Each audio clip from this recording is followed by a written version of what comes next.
Baik, kita cerita sedikit pasal orang Yahudi ni. Macam ni, ada satu kisah dulu. Ada dua orang peniaga bersahabat baik. Satu menganut agama Islam, satu orang Yahudi.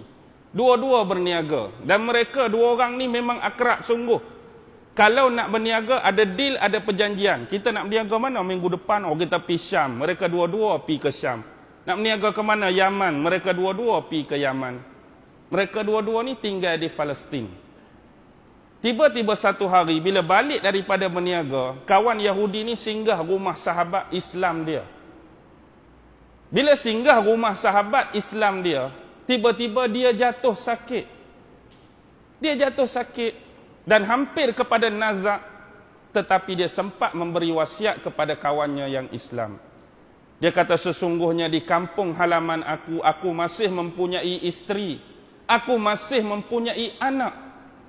Tetapi aku juga punya harta yang berlimpah ruah hasil perniagaan kita bersama-sama. Tetapi satu masa bila aku ni ditakdirkan meninggal, kamu utuslah seseorang daripada kalangan kamu beritakan kepada anak aku bahawa aku dah meninggal. Dan kemudian anak aku datang, tetapi bersyarat. Dia datang, dia mesti tunjuk 3 keajaiban. Kalau kamu lihat dia tak tunjuk 3 kehebatan tadi, maka harta ini aku serahkan kepada kamu, bukan pada dia. Jadi kalau anak aku datang tadi saja-saja, tak tunjuk apa-apa yang hebat, jadi harta tu milik kamu. Tapi kalau dia datang tunjuk 3 benda yang hebat, maka harta ni jadi milik dia, anak aku. Takdir Allah, dia meninggal sungguh. Lalu kawan dia Islam memenuhi wasiat tadi, hantar orang upahan dia pi bagi tahu dekat anak dia melalui surat yang bapa dia dah meninggal di rumah. Jadi jemputlah datang untuk menguruskan. Jadi anak dia datang. Bila anak dia tiba di bandar Jerusalem tu, dia tak terus pergi ke rumah sahabat karib bapa dia yang Islam, tapi dia tanya dulu, mana rumah nama sekian-sekian, mana rumah pakcik sekian-sekian beragama Islam. Bila dia dah kenal pasti rumah kawan tu, dia pergi cari tukang cari kayu api. Masa tu MZen tak ada lagi lah. Nak cari kayu. Baik, dia dah dapatkan seorang perempuan, jadi dia nak beli kayu api dengan jumlah yang banyak. Bukan sikit-sikit, jumlah yang banyak. Bila dah dapat jumlah yang banyak, dia tak ambil kayu api tu, tapi dia suruh makcik perempuan tadi pi himpun, pi kumpul depan rumah kawan bapak dia hak Islam tu. Jadi makcik tu pun pi letaklah berlonggok-longgok kayu api depan rumah kawan bapak dia. Jadi barulah dia pi. Bila dah bertegur siapa, terkejutlah kawan bapak dia. Ni pasal apa? Datang siap-siap bawa kayu api yang banyak. Setakat kamu nak duduk di sini seorang, kamu nak bermalam 2-3 malam, kayu api kami mencukupi untuk kamu. Tak payah beli kayu, tak payah cari banyak-banyak. Dan bila direnungkan sekejap, dia pun berfikir bahawa bila tengok kayu api yang berlonggok tadi, maksudnya dia nak stay di situ untuk tempoh yang lama lah tu. Bijak budak ni buat perkiraan ni. Satu dah aku nampak bijak dia ni. Dia tak cakap nak duduk lama, tapi dia bawa kayu api ni seolah-olah memang dia nak duduk lama lah di sini. Satu dah, okey, aku nak tunggu 2 lagi. Bila dah sampai, setiap tuan rumah pasti melayan tetamu. Hak nombor 1, macam hadis Nabi, bila ada tetamu, bersegera menyediakan jamuan pada tetamu. Makan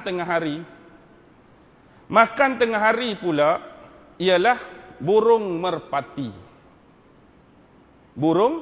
Burung merpati itu ada 5 ekor. Burung merpati 5 ekor. Hak panggang, hak bakar. Jadi tuan rumah ni memiliki keluarga. Dia dengan isteri, 2 orang anak lelaki, 2 orang anak perempuan. Jadi tuan rumah dah ada 6, campur dia 7. Mari burung merpati 5. Agak-agak nak bagi lagu mana cara nak makan. Kalau ada 7, seorang sekor. Bila orang ada 7, burung merpati 5, tuan rumah nak tunggu dah keajaiban yang kedua. Dia kata sebab pakcik ni menghormati kamu sebagai undangan rumah pakcik, sebagai tetamu. Jadi pakcik nak minta kamu tolong bagi makanan hari ni mengikut cara kamu di kampung. Bagi lagu mana makan lagu ni. Dia pun ambil sekok. Benda ada 5 kan. Dia ambil sekok burung merpati. Dia koyak. Maksudnya dia belah 2. Satu dia bagi dekat suami, tuan rumah. Dia bagi dekat isteri. Dia ambil burung merpati yang kedua. Dia koyak 2. Bagi dekat sepasang anak tuan rumah, hak lelaki. Dia ambil burung merpati hak ketiga. Dia koyak belah 2. Bagi kepada sepasang anak tuan rumah, hak perempuan. Bila 3 dah guna, tinggal berapa? Tinggal 2. Dua-dua tu tak payah koyak, dia letak dekat depan dia.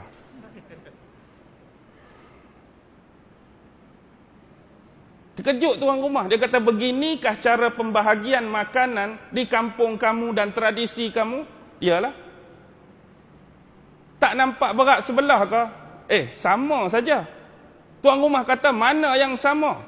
Kamu sepasang suami isteri, 2 orang. Campur burung sekok jadi 3. Anak kamu jantan 2 orang, campur burung sekok 3. Anak perempuan kamu 2 orang, campur burung sekok 3. Aku seorang, campur burung 2 ekor 3. Jadi 3. Fair, sama saja. Oi, bagus budak ni. Nak terlepas harta ni kat dia dah ni. Tunggu 1 lagi. Last sekali makan malam. Bila makan malam, tuan rumah pun berfikir. Dengan gaya tadi, dah terlepas dah dia. Kita buat sekok pula kali ni. Bila sekok, perlukan jenis hak besar. Hak besar kena panggang ayam Turki. Jadi panggang ayam Turki. Bila siap panggang ayam Turki, sekali lagi, tuan rumah pelawar suruh dia bagi. Dia kata, tadi siang dah saya hormat pakcik sebagai tuan rumah, pakcik lah bagi. Tak apa.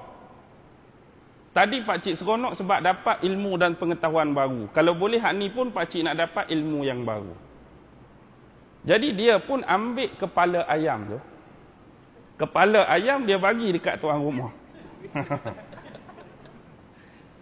Dia repih tang leher, tang tengkuk, dia bagi dekat isteri tuan rumah. 2 kepak dia bagi dekat 1 anak perempuan, kepak kedua anak perempuan kedua. Paha pertama anak lelaki pertama, paha kedua anak lelaki kedua. Hak tengah tu, hak isi banyak tu duduk depan dia. Ni lagu mana pula? Dia kata, tuan rumah, kamu sebagai ketua keluarga.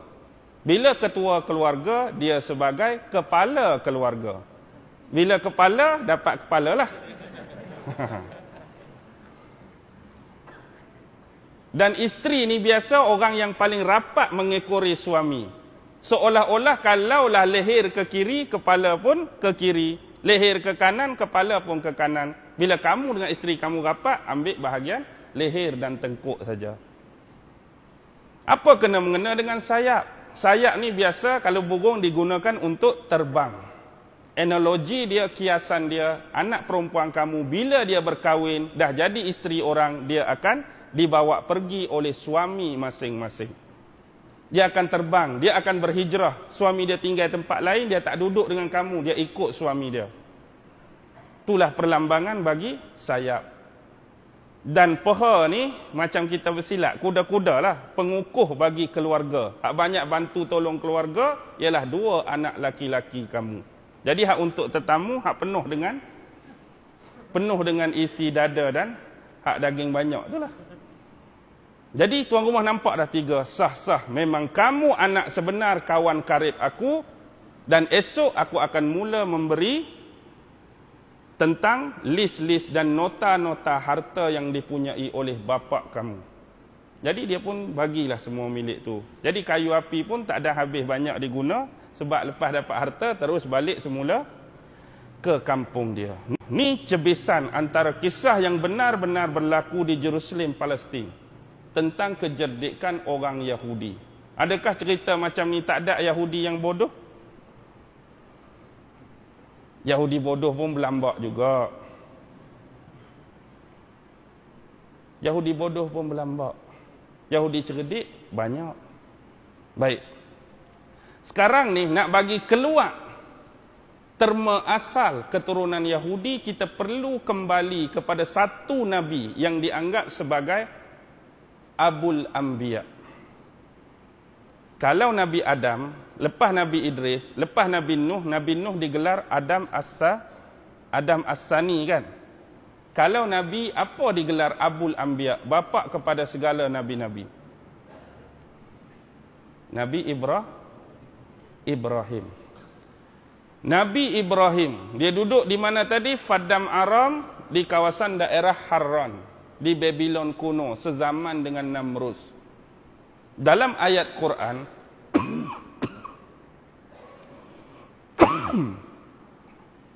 Al-Baqarah 132. A'udzu billahi minasy syaithanir rajim. وَوَصَّى بِهَا إِبْرَاهِيمُ بَنِيهِ وَيَعْقُوبَ يَا بَنِيَّ إِنَّ اللَّهَ اصْطَفَى لَكُمُ الدِّينَ وَلَا تَمُوتُنَّ إِلَّا وَأَنْتُمْ مُسْلِمُونَ. Baqarah 132. وَوَصَّى بِهَا إِبْرَاهِيمُ, dan Nabi Ibrahim telah mewasiatkan kepada anaknya sewaktu di penghujung akhir-akhir hayat beliau. Begitu juga cucunya juga pernah berwasiat kepada anak-anak mereka. Siapa? Banihi Ya'qub. Nabi Ya'qub pun pernah buat benda yang sama kepada anak-anak dia. Antara isi wasiat yang paling penting ialah, Ya baniyya innallaha astafa lakumuddin. Wahai anak-anakku, sesungguhnya Allah Subhanahu wa ta'ala telah memuliakan keturunan kita, telah memuliakan bangsa kita dengan agama ini. Agama ni tu tak tahu lagi. Penerangan dia, wala tamutunna illa wa antum, janganlah kamu mati kecuali hanya di dalam agama Islam dan meninggal sebagai seorang Muslim. Hakikatnya sejak zaman Nabi Adam sampai zaman Nabi Muhammad tidak ada agama lain yang diajarkan, yang didakwahkan oleh Nabi-Nabi, Rasul-Rasul, utusan-utusan Allah kecuali Islam. Cuma penamaan mengikut suasana dan waktu. Zaman Nabi Musa dia diitlakkan Yahudi. Zaman Nabi Musa itlak Yahudi. Zaman Nabi Isa diitlak Nasara atau Nasrani. Zaman Nabi Muhammad Islam. Apapun, Adam sampai Muhammad adalah membawa mesej dan risalah yang sama, iaitu Islam. Baki lagi di tengah-tengah perjalanan, setiap kematian dan kemunculan Nabi baru inilah, syaitan-syaitan, iblis-iblis tak berhenti cuba untuk menyesatkan manusia. Akibatnya di celah-celah kewafatan dan kemunculan semula Nabi dan utusan baru, pasti muncul agama-agama baru yang sesat dan direka-reka. Akibatnya muncullah agama-agama, tak payah sebut kena sebut. Hari ini selain daripada agama Islam, anda sebut saja agama apa. Itulah agama yang muncul sepanjang sejarah. Sebelum diangkat Rasulullah sallallahu alaihi wasallam sebagai nabi dan rasul yang terakhir. Jadi wasiat Nabi Ibrahim pada anak dia, berpegang pada agama ini, jangan kamu mati kecuali hanya dalam agama Islam. Sekarang ni saya nak pergi ke whiteboard, boleh? Tapi kita ada mic tak? Nampak ah? Tulis dak lagi tanya dah.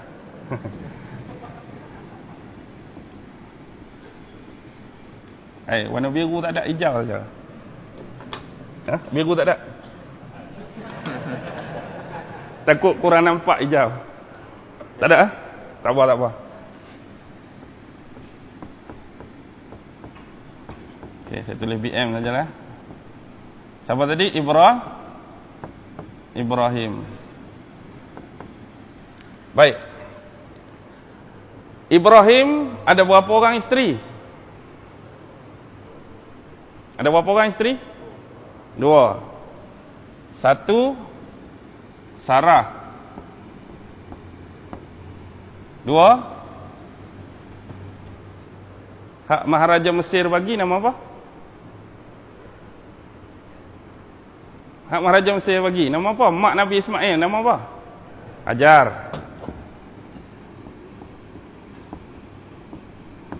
Okey, tak ada dah. Tak ada dah. Okey, tengok dulu Tengok dulu. Kontura Hajun. Okey. Dengan Sarah dapat seorang anak laki-laki nama anak Nabi Ibrahim dengan Sarah Nabi Ishak. Ishak ni dilahirkan oleh Sarah waktu Sarah umur 90 tahun.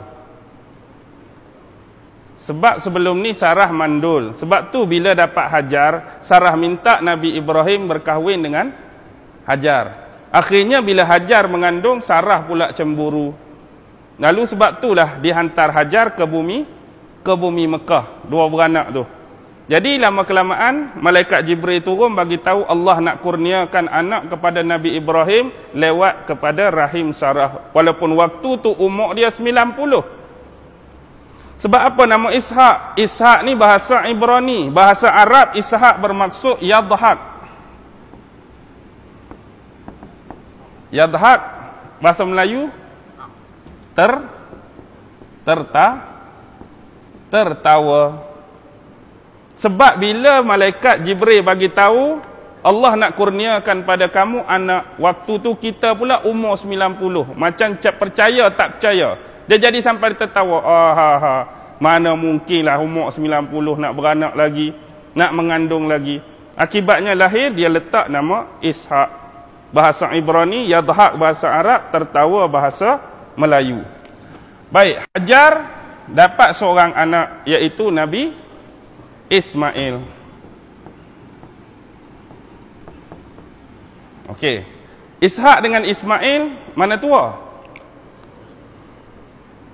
Ismail lebih tua daripada Ishak 14 tahun.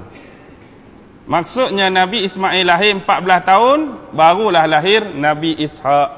Sebab Hajar mengandung dulu kan. Baik, Kontura pernah dengar tak? Pernah dengar tak sebelum ni? Nama ni hanya tercatat dalam Old Testament, perjanjian lama saja. Dalam Injil tak ada, dalam Quran pun tak ada. Tapi dalam buku sejarah ada. Baik. Dikatakan dengan ni dapat 6 orang anak. Zimran,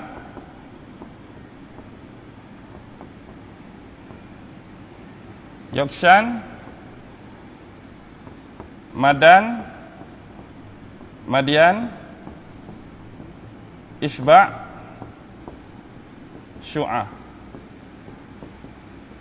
Zimran, Yokshan ada guna dengan huruf J, Joksan. Madan ada guna Medan. Madian, Ishba', Syu'ah. Dengan Hajun ada 5 orang. Kisan, Amim, Sauraj, Lutan, Nafis. Dalam satu tafsir dikatakan waktu ayat 132 tadi wawassa Ibrahim, hak ada waktu Nabi Ibrahim berwasiat ini. Anak dengan Sarah, anak dengan Hajar, anak dengan Kontura. Baik. Yang ini pun dalam Old Testament. Yang ni masih boleh dipertikaikan kesahihan dia. Cuma saya nak bawa maklumat dulu. Nanti belakang kita buat rumusan. Okey. Sarah lahirkan Ishak. Ishak pun kahwin. Ishak kahwin dapat anak juga seorang Nabi iaitu Nabi Ishak. Padahal ya. Ishak kahwin dengan Rifqah binti Batuil. Isteri Nabi Ishaq, Rifqah binti Batuil, dapat anak kembar. Rifqah bersalin dapat anak kembar. Hak sulung nama Aisu plus Yakub. Yakub adik. Okey, abang kepada Nabi Yakub Ais. Nabi Yakub 2 orang. Jadi siapa lahir dulu? Aisu lahir dulu, Yakub lahir kemudian. Okey. Ais ni dia cerita awal dia nak hampir sama dengan cerita Nabi Yusuf. Bila mana Nabi Allah Ishaq lebih bagi tumpuan, lebih kasih sayang bukan pada dia tapi pada Nabi Yakub. Jadi dia pun asyik mengancam adik dia ni.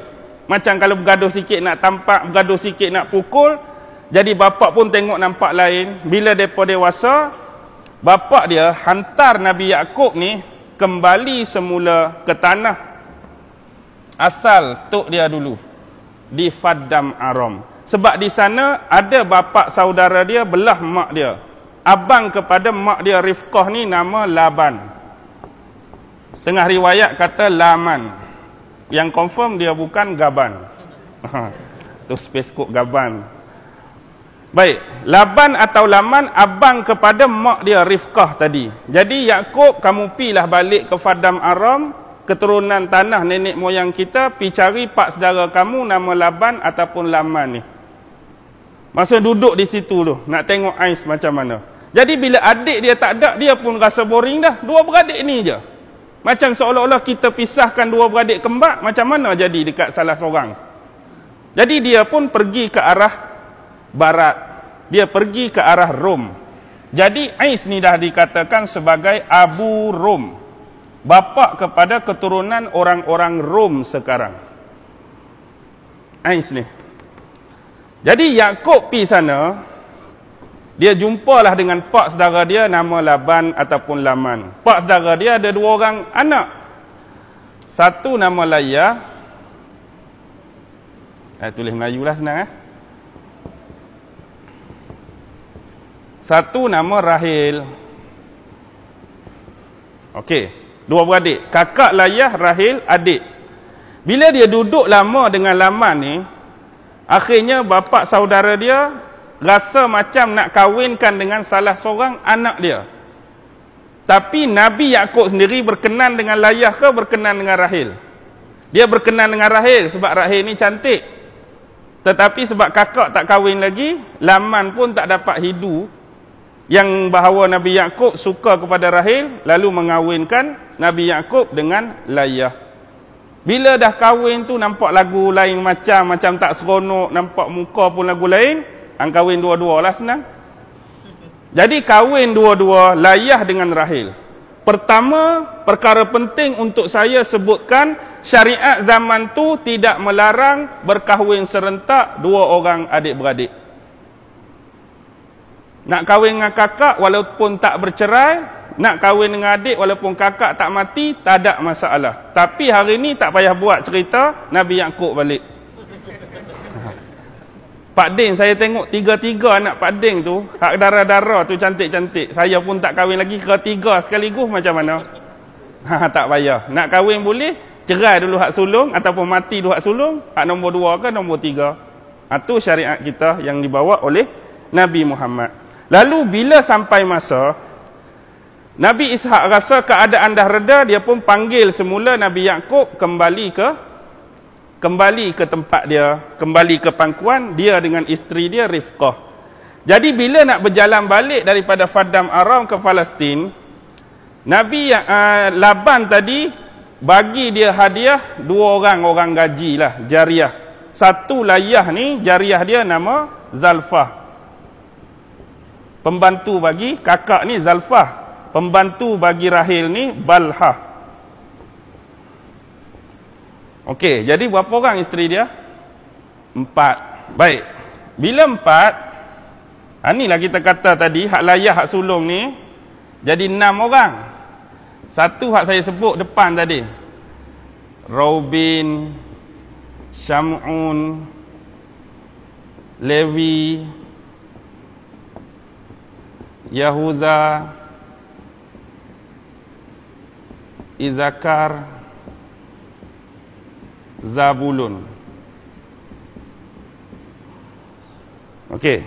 6. Dengan Rahil dapat seorang nabi lagi, iaitu Yusuf dengan adik dia Bunyamin. Rahil ni dapat Yusuf dengan Bunyamin. Zalfah dapat Jad dan Ashir. Balhah dapat Dan, Naftali. Jadi Robin, Syamun, Lewi, Yahuza, Izakar, Zabulun, Yusuf, Bunyamin, Jad, Ashir dan Naftali, 12 orang. Inilah 12 keturunan Bani Israel. Asal Bani Israel inilah hak sebenar-benarnya. Jadi hak banyak melahirkan nabi-nabi dan rasul keturunan Lewi inilah. Ni keturunan Lewi, tambah satu lagi S jadi Levi. Baca sejarah keluar jin Levi dulu, nak ketawa pun. Okey, Levi ni lah keturunan Nabi Musa ni. Musa keturunan Lewi, Nabi Harun keturunan Lewi. Tapi kalau Nabi Daud dengan Sulaiman keturunan Yahuza. Daud Sulaiman keturunan Yahuza. Okey. Baik, ni 12 Ismail tu keturunan dia tetek sampai keluar Nabi Muhammad sallallahu alaihi wasallam. Kontura pula dikatakan keturunan dia melahirkan bangsa apa? Bani Jawi. Bani Jawi. Jawi mana? Wallahu alam lah. Kita stop setakat tu tak. Bani Jawi yang dimaksudkan wallahu alam. Bani Jawi mana? Yang ni masih dipertikaikan kesahihan dan kebenaran dia, tak penting mana. Baik, nampak dah setakat ni? Okey.